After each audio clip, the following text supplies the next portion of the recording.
शिवोऽहं शिवोऽहं शिवोऽहं शिवोऽहं शिवोऽहं शिवोऽहं शिवोऽहं शिवोऽहं शिवोऽहं शिवोऽहं। जिसे शस्त्र काटे न अग्नि जलाए, भिगोए न पानी न वायु सुखाए, वही आत्मा सच्चिदानंदमय हूँ। वही आत्मा सच्चिदानंदमय हूँ। अमर आत्मा सच्चिदानंदमय हूँ। शिवोऽहं शिवोऽहं शिवोऽहं शिवोऽहं शिवोऽहं शिवोऽहं शिवोऽहं शिवोऽहं शिवोऽहं शिवोऽहं शिवोऽहं शिवोऽहं शिवोऽहं शिवोऽहं शिवोऽहं शिवोऽहं शिवोऽहम्। अमर आत्मा है मरणशील काया, अमर आत्मा है मरणशील काया, सभी प्राणियों के जो भीतर समाया। अमर आत्मा है मरणशील काया, सभी प्राणियों के जो भीतर समाया। वही आत्मा सच्चिदानंदमय हूँ। अमर आत्मा सच्चिदानंदमय हूँ। शिवोऽहं शिवोऽहं शिवोऽहं शिवोऽहं शिवोऽहं शिवोऽहं शिवोऽहं शिवोऽहं। जिसे शस्त्र काटे न अग्नि जलाए, जिसे शस्त्र काटे न अग्नि जलाए, भिगोए न पानी न वायु सुखाए, वही आत्मा सच्चिदानंदमय हूँ। वही आत्मा सच्चिदानंदमय हूँ। अमर आत्मा सच्चिदानंदमय हूँ।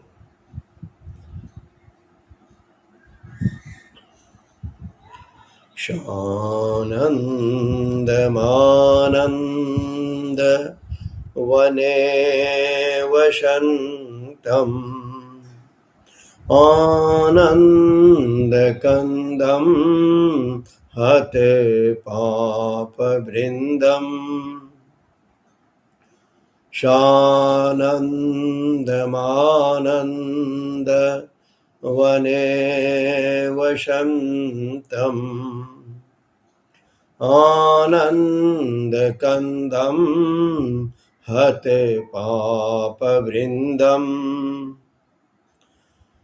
वाराणसी नाथं नाथ नाथं, वाराणसी नाथं नाथ नाथं, श्री विश्वनाथं शरणं प्रपद्ये। श्री विश्वनाथं शरणं प्रपद्ये श्रीविश्वनाथं शरणं प्रपद्ये सानन्दमानन्दवने वसन्तम् आनन्दकन्दं हते तापापवृन्दम् वाराणसी नाथं वाराणसी नाथं श्रीविश्वनाथं शरणं प्रपद्ये वाराणसी नाथं श्रीविश्वनाथं शरणं प्रपद्ये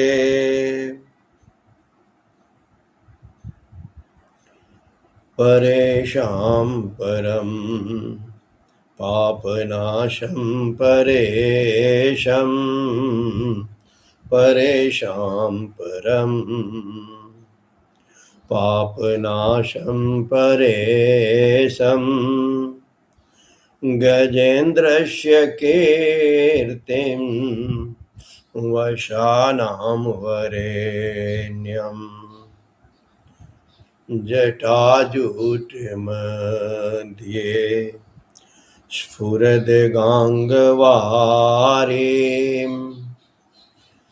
जटाजूटमध्ये स्फुरद्गाङ्गवारीं महादेवमेकं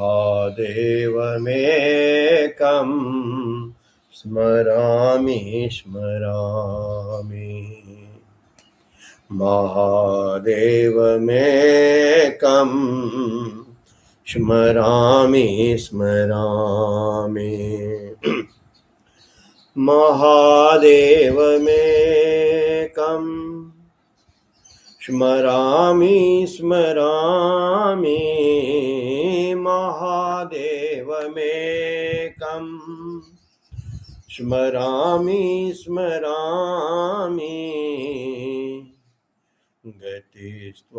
गतिस्त्वं त्वमेका भवानी गतिस्त्वं